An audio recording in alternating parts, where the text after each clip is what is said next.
First of all, I apologize. I'm a little under the something, but that's okay. That's okay. If you can't hear me, then just wave wildly and I'll repeat. Okay? Wildly, maybe stand on a chair, jump up and down, and I'll know that there's an issue.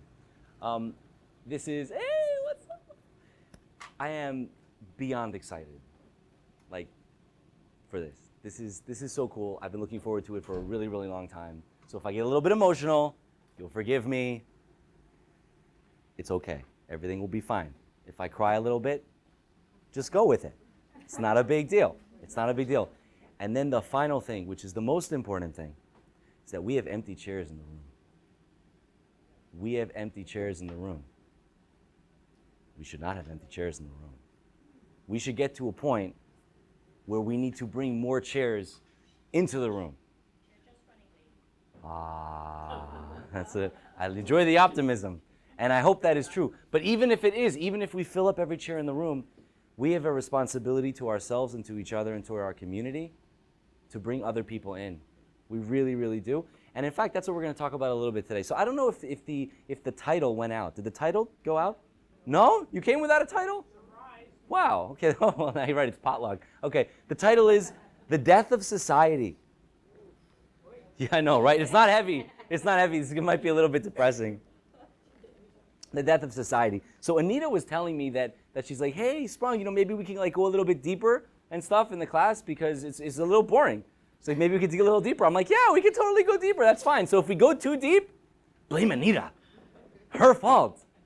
And she's right. That's why if she was here, I'd be a little afraid to say it like that. But she's not, so we can do it. So you're here. You're here. If you're here, oh, nah. I had such a fun date with your man, by the way. We had a really nice time. I'll tell you about it later. Not on camera. We had a great time.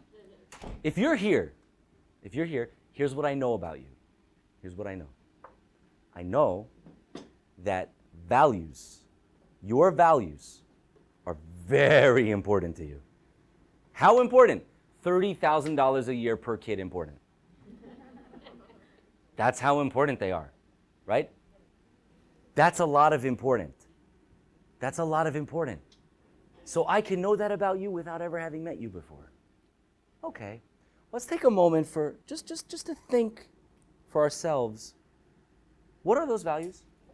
If today was our last day on earth, I don't want to get like melodramatic or anything, but if we knew that we were dying today and we had to go to our children and say goodbye, don't get all messy. We're not going to do that. God willing, we're going to live for a very, very, very long time. But if we had to say goodbye to our kids today and send them off for the rest of their lives in a way that we felt confident that they would be fine, what would we say to them? What would we tell them? Yeah, the I love you stuff, for sure. For sure, the I love you stuff. Trust your instincts, right? Everyone's got like their things. Everyone's got their little advice that they would give, and mensch, Torah. Your values, whatever your values are, that's what you're going to tell them. And obviously, you would really give that thought, right? You would give that thought. If I told you have an hour to think about what you're going to say, and then you're saying goodbye, and you're done. You're not watching Gossip Girl for an hour. You're not. You're not even watching Game of Thrones.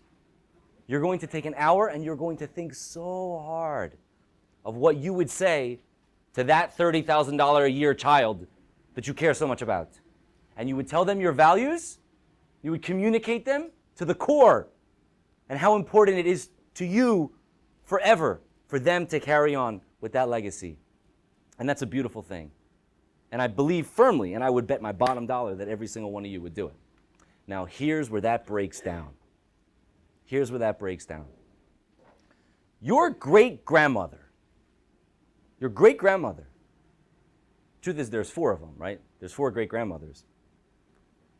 Your great-grandmothers. What if you had an hour to tell your kid what her values were?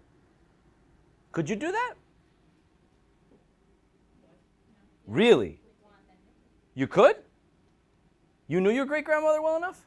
4 of them? It gets transmitted generation to generation.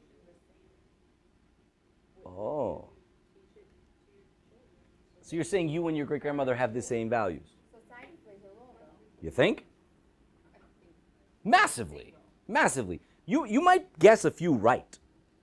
But I would also bet big money that your great-grandmother, if she sat down to write down the values, they would not be completely aligned with what you would say. I think that's realistic, right? That they would be different. They would vary. And then how much variance? There would be some that were similar, right? You'd have the be a mensch you would get, right? There's no question. Great-grandma, all four of them, they're all saying be a mensch, take care of your wife. Like they're going to do that. They're going to do that. But there would be quite a bit of variance over there. Now, what about your great-grandkids? You trust that? No, you don't. No way. No way. Because you have eyeballs, and you walk outside, and you look at what's going on out there, and you're like, oh my God. A man is a woman, and a hippopotamus is a horse. And what the heck is society even going to be when your great-grandchildren are there? Now, you understand. You know what the funny part is? Great-grandma. Not a long time ago. Not a long time ago. I knew my great-grandma. Not all of them. Not all of them. Two of them I knew. Not a long time ago. So, what about your great-great-grandma? You don't know her name. You don't know her name. Unless you have a family name where like every third kid is Rebecca. Okay, like that happens, right? Or if you're related to George Foreman. Then you know the name. But otherwise, you don't even know the name. And now there's 16 instead of 8, right? Because that's the nature of biology. So, not a long time ago, you don't even know the name. You have no idea what they were like. Okay, well, let's say for a moment that the difference between our generation and our children's generation is kind of subtle. Like, yeah, there's differences. They listen to different music. They like different things than we do, perhaps. Their taste in art is not the same. But it's not like vastly different. It's like one, it's kind of subtle. In 4 generations, enormous. Enormous. Read a newspaper from 4 generations ago from this country. You will not recognize what you're saying. You won't recognize it. You're like, they were arguing over what? Here's it. I promise you that 4 generations ago in this country, there was not a politician who would get up and say, I'm a socialist. It didn't happen. You would have underground communist parties. They had to hide. It was anarchist almost. The wild swing. Not that long a time. But it's people. Now societies, they shift, they move, and they break down. And I would like to deal with 2 fundamental questions today. Why? And how do I stop it? Why do they break down? And how do I stop it from breaking down? That's what I want to hit today. And in order to do that, of course, we're going to go Torah, because that's what we do. Okay, so it says in Deuteronomy that the Jews are about to cross the Jordan River. They're going to go across the Yarden, and they're going to go into the land of Israel for the very, very first time. No one there had ever seen the land before. No one there, right? Those people, their ancestors were from there, but they're Egyptian, okay? Every single man, woman, and child that was standing there, well, with the exception of 2, Caleb and Joshua, because they were the spies, but other than there was not a Jew in the room who had seen the land. And Moshe gets up, and he says to them, Re'eh, see. Anochi noten lefnechem hayom bracha uklala. I'm putting before you today a blessing and a curse. And you're going to put blessings, we're going to put blessings on one mountain and curses on the other mountain. Have you ever been to these mountains next to Shechem? Har Gerizim and Har Eival? I know you have, yeah? We went together. But for the rest of you who are not so lucky, one of them is really pretty. That's Har Gerizim. It has all sorts of like foliage and flowers, very, very nice. And the other one, Har Eival, right next to it, rocky, barren, gnarly. Okay, gnarly. So half of the tribes are going to stand up on this mountain, and they're going to say some blessings, and everyone's going to be like, Amen. And then the other half is going to stand up on the cursed mountain. I always thought it would like really suck to be on the cursed mountain, right? Like, you don't want to be on the cursed mountain, but you draw the short stick, you stand on the cursed mountain, and they say the curses, and everyone's like, Amen. Great, do that. So we're religious, we do all sorts of things that we don't understand, that's fine. They say, okay, take a lulav, wave it around. Okay, I'll take a lulav, blow a horn, wrap a box, stand on a mountain. Okay, I'll stay on the mountain. Is there a reason for it? I don't know. It sounds pretty religious, standing on mountains and blessings and curses. But for some reason for Moshe, this is very, very important.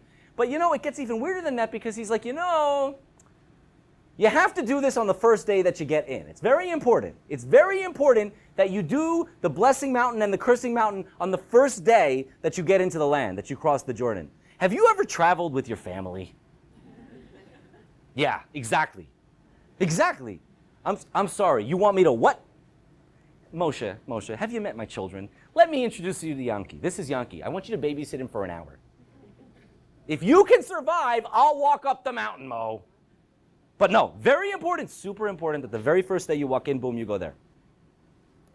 Okay, if it's important to Moshe, it's his dying wish, right? This is all Moshe talking before he dies. So it's not like you could be like, no, you can't argue with Big Mo. He's like, okay, fine, I'll do it. Where's the mountain, Moshe? Here's where it gets really fun. Here's where it gets fun. So it says in the Torah, Halo Hema be'ever haYarden, are they not on the other side of the Jordan River? Be'eretz HaKna'ani, hayoshev ba'arava, mul hagilgal etzel elonei moreh, which means, for those of you who don't speak Hebrew, especially my terrible accent, are they not on the other side of the Jordan River, towards where the sun sets, in the land of the Canaanites who dwell in the wilderness, across from Gilgal, next to Elonei Moreh? Those are really, really excellent directions. Those are like really specific directions. Really specific. Thanks for all those directions. I have a few problems with these directions.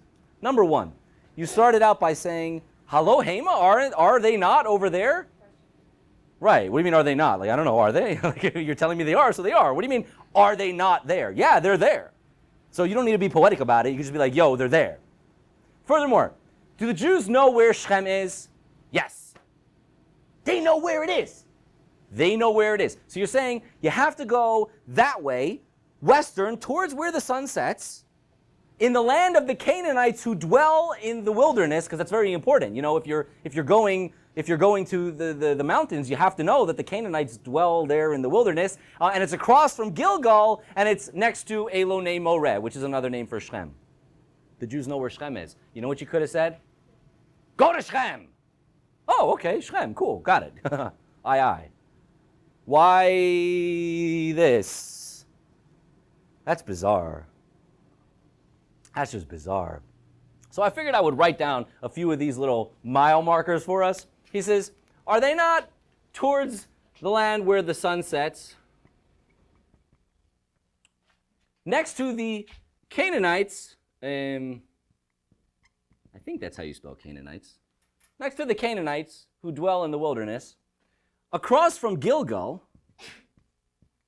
next to Gesundheit, next to Alon Moreh. Okay. Wow, that's a lot of data points for me to figure out when I already knew where the final one is. Very, very strange. And when you get there, you're going to say the blessings and you're going to say the curses. And you're going to say the blessing before the curse. So first the people on this mountain say, blessed is the man who doesn't trip blind people. Amen. Cursed is the man who trips blind people. Amen. Blessed is the man who doesn't curse his father. Amen. Cursed is the man who curses his father. Amen. Etc., etc. You do that like 12 or 13 times. And then the final one is, blessed is the person who keeps the whole Torah. And everyone's like, yeah, amen. Cursed is the man who doesn't keep the whole Torah. Amen. You could have done away with the first 12 and just done that one. Could have just done that. I think I would have it's a catch-all phrase. It's like Neosporin. It works for everything. You could have done that. No, doesn't work. And also, what's really strange? The Talmud goes out of its way to tell you. The Talmud goes out of its way to tell you that the blessings were said before the curses. It went blessing, curse, blessing, curse, blessing, curse. You know what the problem is? The Torah doesn't even record the blessings. How weird is that? The Torah doesn't even record the blessings. It's like bizarro. It's so strange. Like, you think the blessing is like, nice, record that, and then I also know that they did the curses. If you're only going to say one of the two because you want to save on ink, because the Torah is presumably Jewish, so they're cheap on the ink. So if you're going to do that, I'm sorry, I didn't mean to say that out loud, I meant to think it. So if you're going to say one thing, like, you say the positive thing. right? We're nice people most of the time, so you say the positive thing. Those very strange ideas. These are the things that I want to deal with today, and then perhaps a few other things. Depends on the time. So, the trick, the key to the whole thing is the first two words, which made no sense. Halohema, aren't they? Aren't they? See, aren't they is very powerful. If I'm trying to give you directions to somewhere, and I say, oh yeah, isn't it there? What does that mean? So you want a confirmation that it is there. But I'm the one giving the information to you, so I already know. What? No, I think it's that you're trying to awaken something in the other person. What am I awaking? Something you already know. Yes. Amy gets surprised. It's something that you already know. If I know where you're going, and I'm giving you directions to this, and I say, are they not there? Are they not? Means, don't you know? Don't you know? You already know. You already know. Well, if you already know, then I don't need directions. But I know that you didn't need directions because I know where the last place is anyway. So that means they're not directions. They're not geographical directions. But if they're not geographical directions, then what are they? They must be mental directions. They must be reminders. Yeah. So let's take a look. Let's take a look. Well, it says, you cross the river Jordan, acharei derech mevo hashemesh, in the direction of where the sun sets. Well, I'm not a computer, but to the best of my knowledge, the very first time that the Torah says those words are by Jacob. It says that Yaakov Avinu is running away from his brother Esav. He has to go get a wife. He has to get out of Dodge. And his father and mother are like, yo, get out. Your brother is going to kill you. Go. And he leaves. But while he leaves, he has a very famous dream. You know the dream with the ladder and the angels going up and down? Very famous biblical dream. Well, it says that after he left, Vayalan Sham, he slept there, Kiva Hashamesh, because the sun came. The sun dropped. Same word. Same word. That's the first time it comes up. He slept there because the sun dropped. In fact, the Talmud explains, you know why it tells you the sun dropped? It didn't have to say the sun dropped. He slept there. You know why he slept there? Because he was tired. That's when I go to sleep. That's not when I go to sleep. I go to sleep 3 hours after I'm tired. But you're supposed to go to sleep when you're tired. I don't need to know what time of night did Yaakov go to sleep. Please, it's very important to me. And what color were his pajamas? And were they silk or were they flannel? Was it cold? I don't need to know that stuff. That's not important to me. So why are you telling it to me? It must be that it's telling it to you because it is important to you. Well, why would it be important? So the Talmud says, you know why? The sun set prematurely. He was surprised. He's like, oh my God, it's nightfall already? Wow, that's strange. Some sort of like cosmic event. Because God wanted him to sleep there. So he dropped the sun. So it's in the direction of where the sun sets. Papa Yaakov. We'll call him Abuelo Yaakov. It's easier. The Eretz HaKna'ani Hayoshev Ba'arava. In the land of the Canaanites who dwell in the wilderness. I know who lives there. The land is called Canaan, right? The land that we are familiar with as Israel is, before Israel, known as Palestine. And before Palestine, it's known as Judea. And before Judea, it's known as Israel. And before Israel, it's known as Canaan. So yeah, I know the land of Canaan. I know who lives there. The Canaanites live there. That's like telling you, in Canada, the Canadians are there. Well, yes, presumably they are. And every once in a while, you find a Canadian also in America. But they're mostly there, right? They like it where it's cold. I don't think there are many Canadians in Allendale, but I could be wrong. Maybe I don't spend enough time in Allendale. Seriously? There's like a big Canadian. Everyone's like, yeah. Like, I didn't know this was a thing. There's a convention? There's a Canadian convention in Allendale? Okay, so why are you telling me it's the land of the Canaanites? Well, because if you look at Rashi, I'm sorry, I forgot. I didn't take a chumash. I probably should have. If you look, who is the first Jew? Who's the first Jew? Say it. You know it. Say it. Yeah, Abraham is the first Jew. Yeah, and God tells him something. What's the first thing God says to him? Lech lecha, go, get out, go. So he's living somewhere in like Iraq, and God says, go where? The land that I will show you. He doesn't tell him where, right? He doesn't say go to Canaan. He says go. And everyone's like, okay, I'll go. And he starts to go, right? He starts to go. He doesn't know where he's going. And you know what it says? This is mind-blowing. This is the beginning of Parshas Lech Lecha. So God says to Avram, go. So he takes his people and his money and he goes. And his wife, obviously. Vayavor Avram ba'aretz. And Avram passed into the land. Ad Mekom Shechem. To the place of Shechem. Ad Elon Moreh. Till the place of Elon Moreh. V'haknaani az ba'aretz. And the Canaanites were then in the land.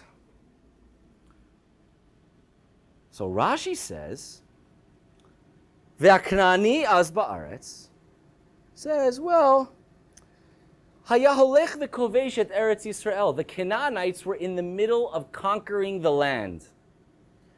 Mizaro shel Shem. They were conquering it from the previous inhabitants who were the children of Shem. Shem is the ancestor of Avraham. Canaan are the children of Ham. It's a different son of Noah. It's a different family. And they were going slaughtering the Shemites. You know how it's Semites, anti-Semites, right? That comes from the word Shem. That's this guy, son of Noah. Okay. Now, so what happened? Lefikach, therefore, Vayomer al Avraham, God says, I'm going to give this land to your children. Why? Atid ani lachzira lebanecha. I'm going to return it to you. I'm going to return this land to you. It was always yours. From the time of Noah, Noah had 3 sons, Shem, Ham, and Yafes, and the Torah splits up the land. And this land was the land of Shem. But the Canaanites were stronger, and they were wiping everyone out, and they were taking it. So why does it say V'haknaani az ba'aretz? The Canaanites were then in the land. Yeah, they were then in the land because they came and they conquered it. But they were then in the land. This is not a permanent problem. This is a temporary problem. So the very first time that the very first Jew sets foot in the land, where is he? He's there, and they are there. They're there. English is funny. They're there. Okay. Well, that leaves this whole Gilgal issue. What's Gilgal? What's Gilgal? Gilgal has never come up before in the Torah until this point. You know why? Because there was no such place as Gilgal.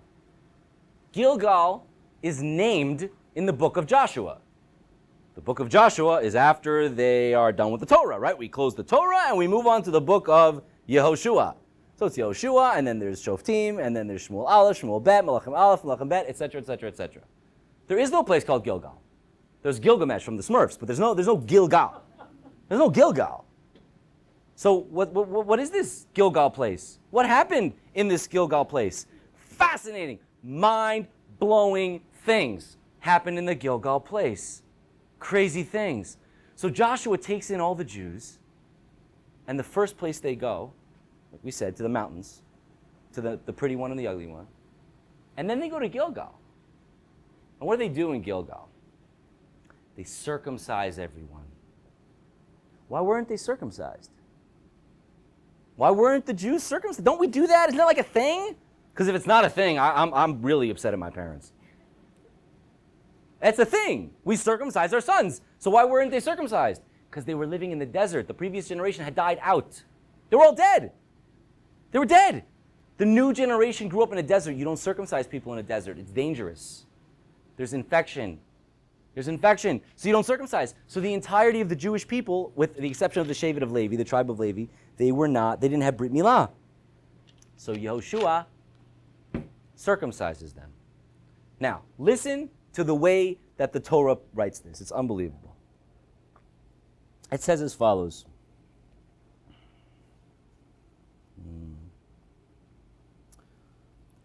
And Yoshua crafted knives out of stone. I know, it sounds very, very painful.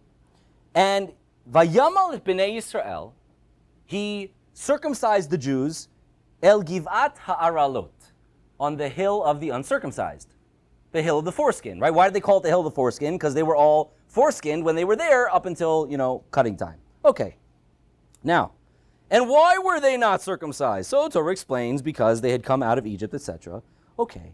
Now, so Yehoshua says, Vayomer Adonai el Yoshua, God says to Joshua, Hayom galoti et cherpat Mitzrayim me'alechem. Today, I remove the stain of Egypt from upon you.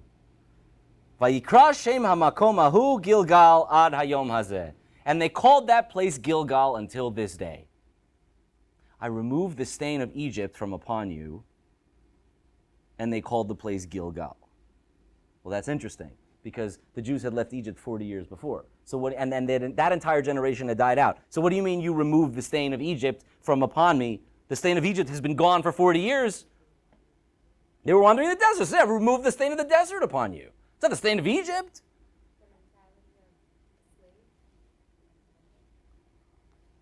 And they call it Gilgal. That's strange. Now what's the next verse? It's unbelievable. You know what day it was? It was Pesach. Vayachanu b'nei Yisrael ba Gilgal.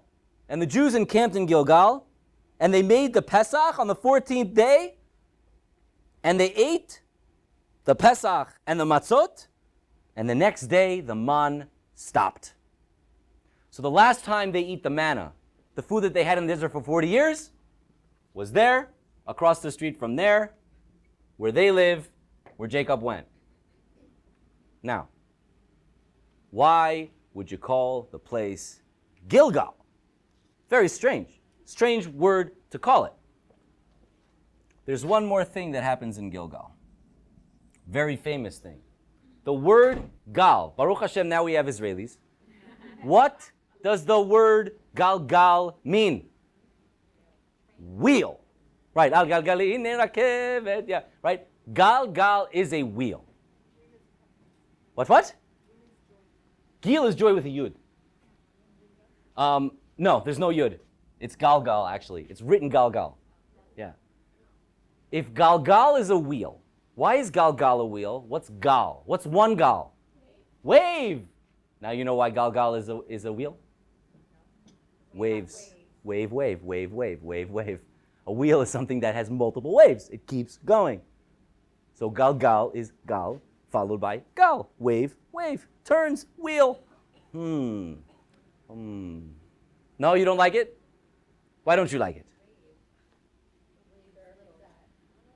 Right. Right? A wave of something.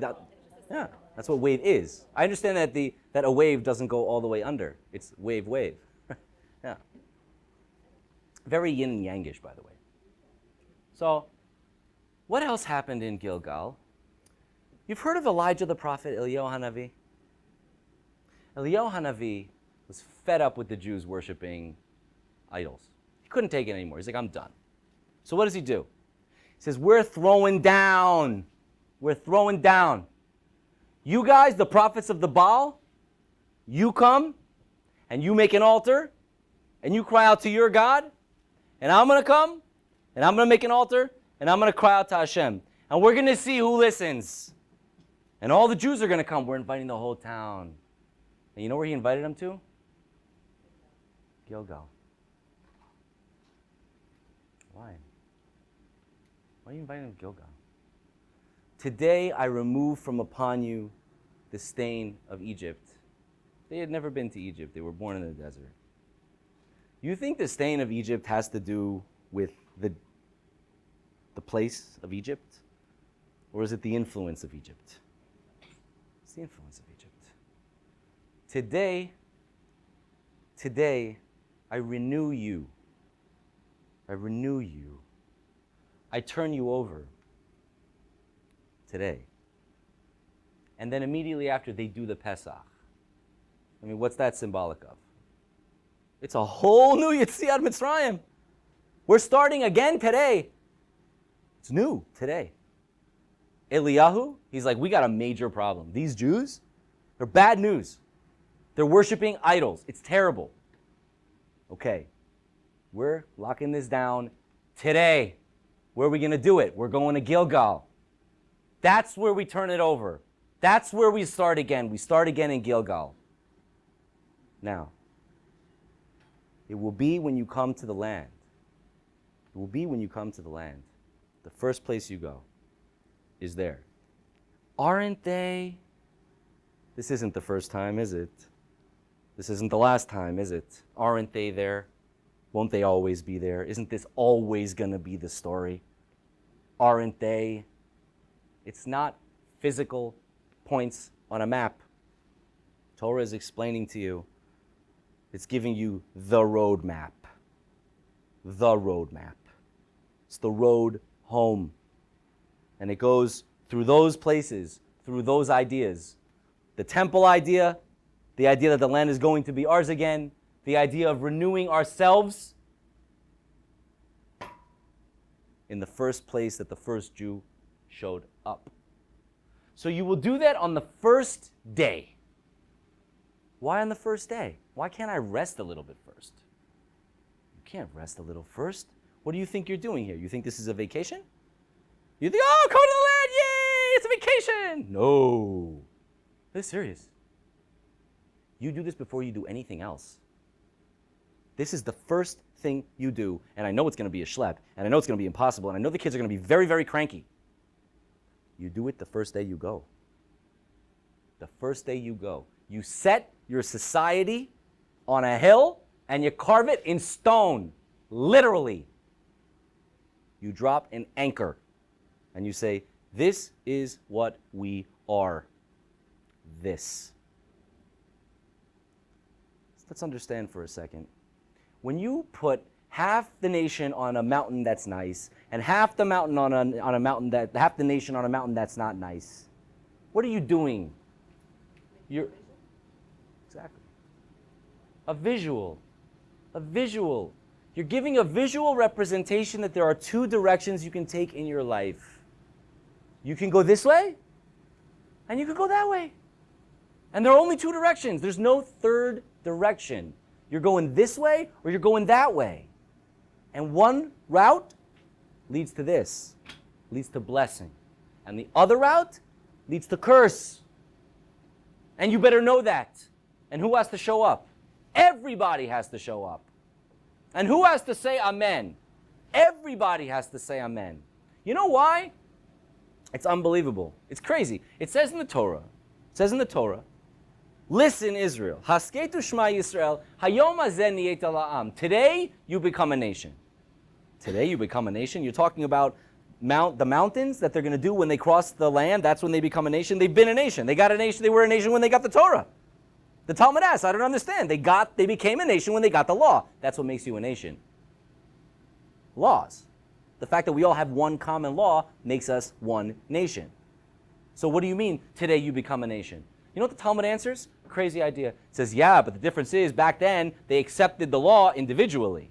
Each Jew stood at Mount Sinai and said, Amen, Naaseh v'nishma. But you know what changed today? They took arvut. What does arvut mean? Guarantorship.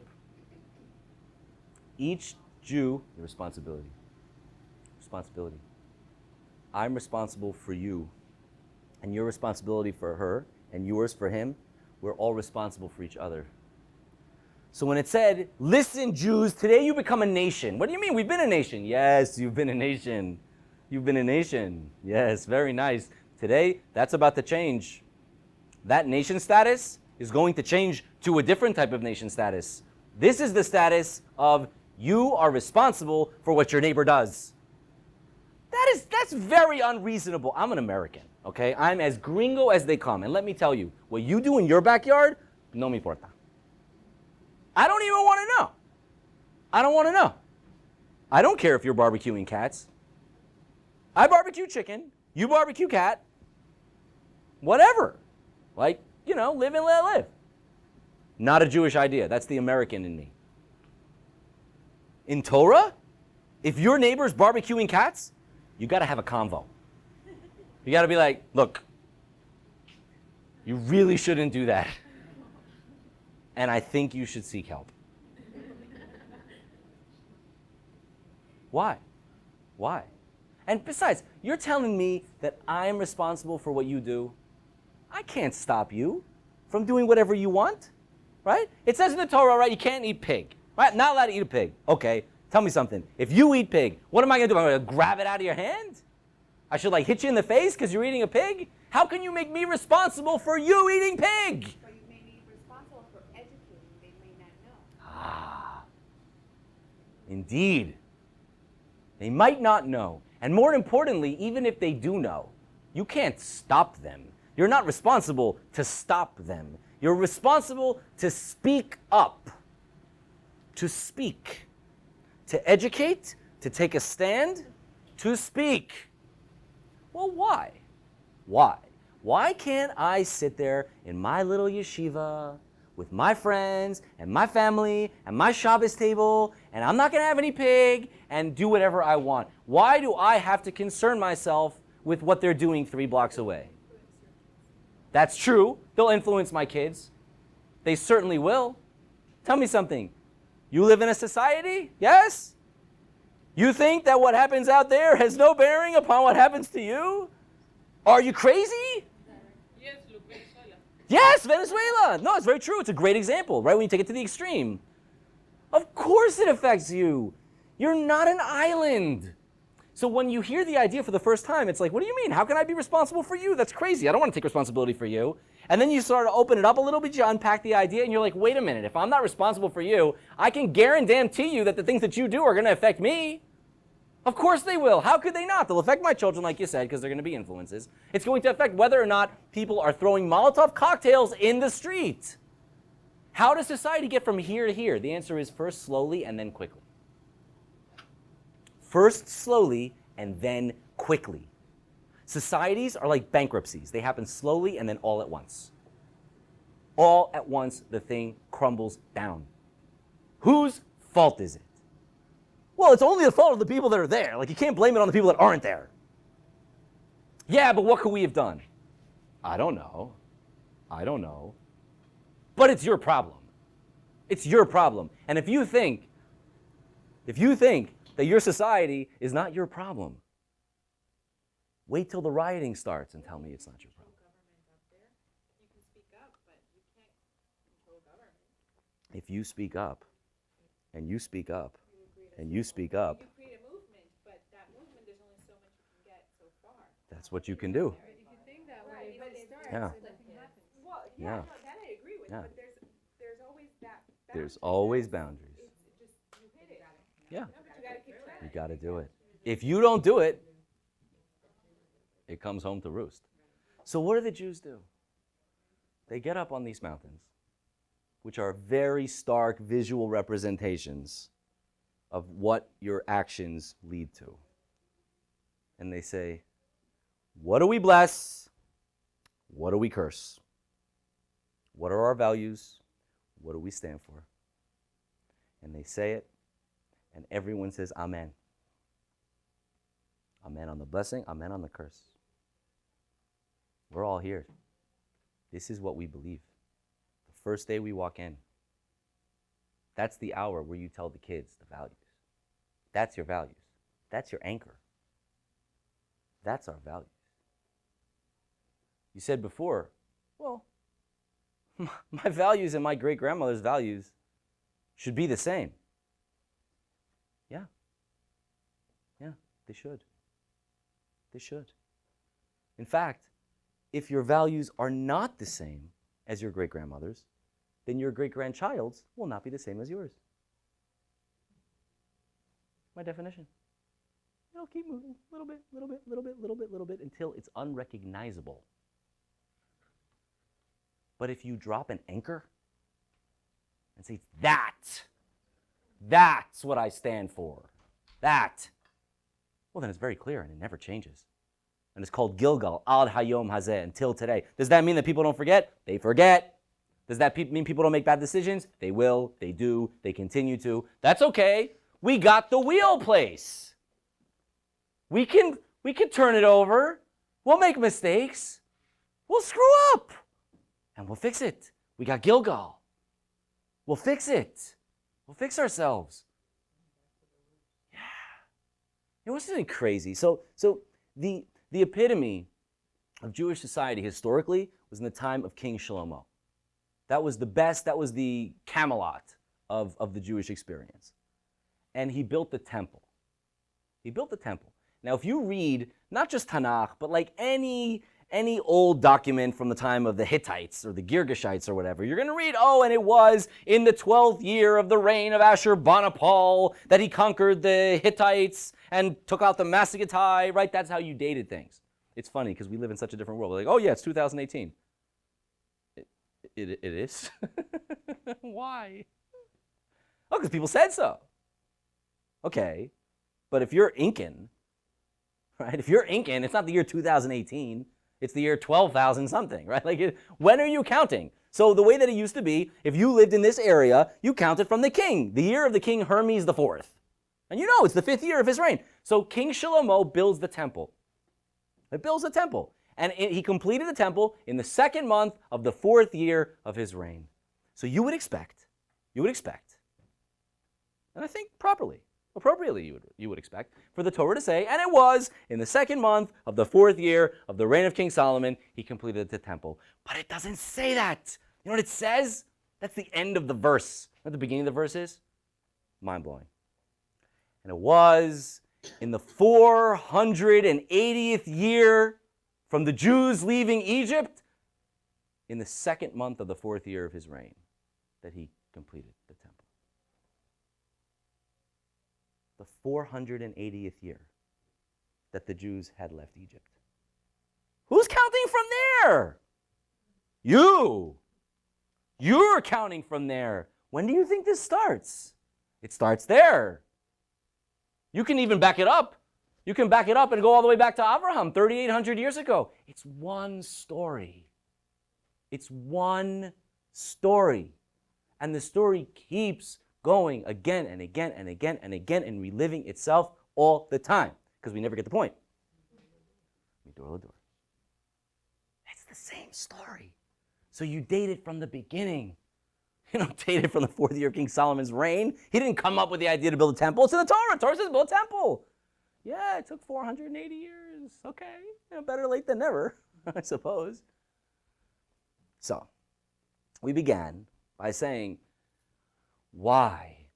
Why do societies fall apart if everyone has values?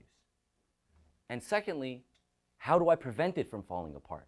And of course, that's the same question, right? It's looking at the question from 2 different angles. Why it falls apart and how to make it not fall apart are the same thing. Why do they fall apart? Because you're not held to anything. There's nothing that anchors you down. I have the values that I have for my society, in my socioeconomic reality, with my friends, and your kids are different than you. They're different. So an American in 1812 and an American in 1912 and an American in 2012 do not recognize each other. They don't recognize each other. This was insane. It's not even insane anymore. It's no longer shocking. Last week, there was this guy. He was a Bernie supporter, and he was at a rally countering like these alt-right guys. Okay, so you have like basically picture for yourself neo-Nazis. They wanna have a march, and there's this guy who hates them. He's like, no, those people are garbage. They're garbage, and I'm going to go and I'm going to rally against them. And he was carrying an American flag. He's carrying an American flag because this is not what America's about. America's not about the alt-right. America's not about neo-Nazis. So he wraps himself in an American flag. They beat the snot out of him. Oh no, not what you're thinking. Not the neo-Nazis. Antifa. The left. The people that he was marching with. They beat him up. Because he was carrying a fascist flag. Let that sink in. Was he carrying an ISIS flag? No. Was he carrying a swastika flag? No. American flag. Stars and stripes. Stars and stripes. You read every day in the news, depending upon where you read your news, that there are schools all over the nation that are sending memos home that you have to sign that it's okay for your child to recite the Pledge of Allegiance. I don't care what your politics are. I don't care. Just understand one thing very clearly. What is the Pledge of Allegiance? What is it? It means we all stand on the mountain and accept that.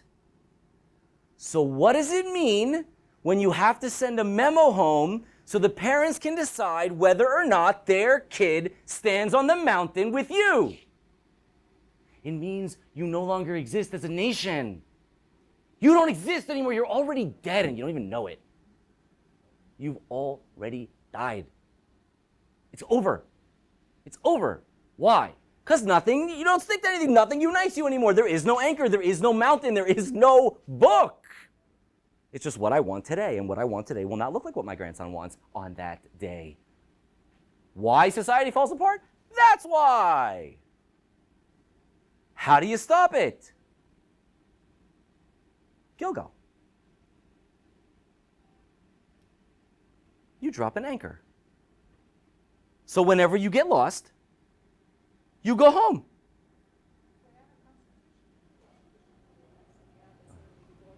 A 100%. 100%. And it's still there. It's still hanging on. It is there. That's why they did it. The founders were amazing. The founders were amazing. There is of course a very big difference between the Constitution and the Torah, which is that I think it's an amazing document, but the Constitution is, and I wouldn't argue the point with you, because I agree. True, but I love this country. This country is amazing. It has things that other countries don't and never did. The thing is, the Constitution doesn't really frame society. The Constitution limits the power of government. That's all it does. Right? The entire Constitution is about the limitation of the power of government. So it's not a social contract. It has elements of social contract in it, but it's not a social contract. So if you don't have a social contract, you don't have a society. So you need an anchor. You need something that unites us. Those are our values. And it's very important to recognize that you're gonna mess up. And that's okay. And you're gonna get lost. And that's okay. And when you want to get back, it's unbelievable because you can hear the words echoing in your ears. You hear them, they're in your mind. When you say, how do I get back? How do I get back? What are the first words you're going to hear? Oh, aren't they there? Aren't they there? Haven't you always known? Haven't they always been there? Haven't they been there for 4,000 years? And it's where Avram went, and it's where Yitzchak lived, and it's where Yaakov went away, and it's where those people lived there. Aren't they there? They're there. They're there. Would like to conclude with a request. You don't have to do it. I won't like you any more or any less if you do or don't do it. But a request, a good exercise, a thought exercise to try. Take 5 minutes, not an hour, 5 minutes. Articulate your values. Write them down. Articulate your values. Write them down on one piece of paper, 5 minutes. Think about them. We're very busy. We're so busy, right? You've got the business. If you're not busting your butt, you're not succeeding in business. Kodak went bankrupt, okay? Walmart is getting throttled by Amazon. If you're not busting your butt 24/7, 365, you die. Why? Because that human is, and he's coming for you, and he wants the top spot. So MySpace died and Facebook came. Believe me, Facebook won't be around forever. Nothing's forever, except Gilgal. So you're working really hard. You're working really hard. And then when you get home, You're exhausted. You're exhausted. And now you got the family. And that's also exhausting and a constant battle. You have to constantly invest in your family the same way you constantly invest in your business. If you go to sleep on your children, you get the same effect as going to sleep on your business. The stock dips. So I'm always there. And when I'm not there, I'm always here. And then if I just have a second, I want it for me. I want it for me. I want to read a book. I want to watch a movie. I want to smoke a cigar. I want to go to a game. I want to see a concert. I want to hang out with friends. I want to have a slice of freaking pizza without the guilt. I don't have time to examine my life.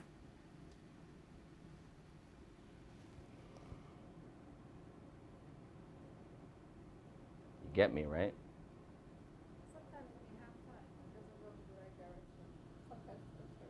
Oftentimes. But we try.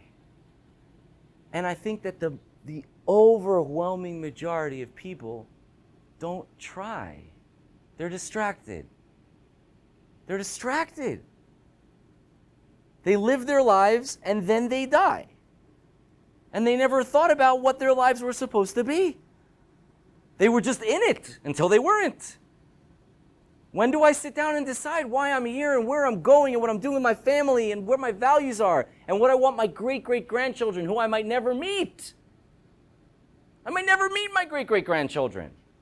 What do I want them to be? Or do I just say, I don't care, I'll be gone, I'll be rotting in the ground, it doesn't matter to me. Personally, to me, it matters a lot. A lot. And their great-great-grandchildren matter a lot. And the only way that it's possible to ensure that the values now are the values then is making sure they're those values. And it starts with 5 minutes. 5 minutes. Rosh Hashanah is coming. We're so lucky. Rosh Hashanah is coming. It's the perfect time. It's the perfect time. We're not working on Rosh Hashanah. Right? Conan O'Brien had this great joke. He goes, Rosh Hashanah is Hebrew for I have no writers today. They're not going to work today. Right? You're not working Rosh Hashanah. No, writers. Right? We're not working. We're home. Family's there. Probably spend some time in shul. It's a time of contemplation anyway. You have all that liturgy. A lot of it's very morbid. I know. But what a great opportunity for 5 minutes. Just with yourself. No one else. First step, no one else can be involved there, right? That's me. That's what am I? Who do I want to be next year? Do I want to be the same person next year as I was last year? I certainly hope not. Right? What a horrible waste that would be. If I'm the same person next year as I was last year? Ew. No, not that I was so bad last year, but like, I think there's room to improve. Yes, I would like to make it to the next step. So 5 minutes. And next time we meet, bring a friend who's never come, and all my love. Thanks. Thank you.